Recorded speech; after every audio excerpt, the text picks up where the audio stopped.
बिस्मिल्लाहिर्रहमानिर्रहीम। अस्सलाम वालेकुम वरहमतुल्लाहि वबरकातुहू।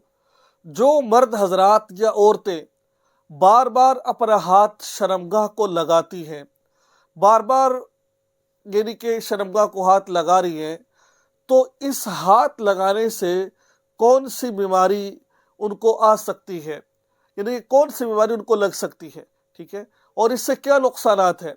अगर हाथ लगाना भी है, खारिश हो रही तो कौन सा हाथ लगाएं, ठीक है। आज की इस वीडियो में आपके सामने हम इसी बात को जिक्र करेंगे। पहले इस बात को क्लियर कर दें कि शर्मगाह को हाथ लगाने से इंसान का वजू नहीं टूटता है।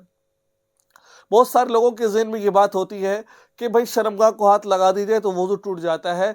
शर्मगाह को हाथ लगाने से वजू कतई नहीं टूटता है। अब रही बात ये कि अगर हाथ क्यों नहीं लगाना चाहिए, देखिए ज़रूरत है, खारिश हो रही है तो ठीक है, आप हाथों से खारिश कर लें, लेकिन इसके लिए सीधा हाथ नहीं उल्टा हाथ इस्तेमाल करें।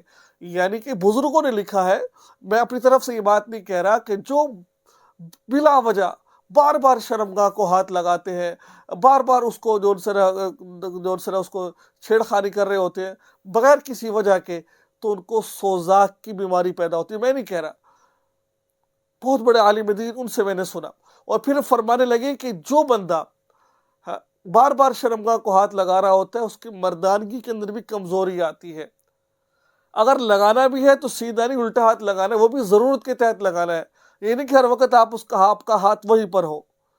तो इस वजह से एहतियात कीजिए। पहला मसला क्या था, वजू नहीं टूटता है, ठीक है। नंबर 2, हाथ भी आपने बहुत कम लगाना है, ज़्यादा हाथ नहीं लगाना है।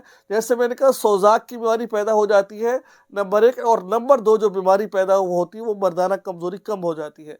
मुझे उम्मीद है कि आपको वीडियो अच्छी लगी होगी। दुआ में याद रखें, चैनल को सब्सक्राइब करो और इस वीडियो को आगे शेयर ज़रूर करें। अस्सलाम वालेकुम वरहमतुल्लाहि वबरकातुहू।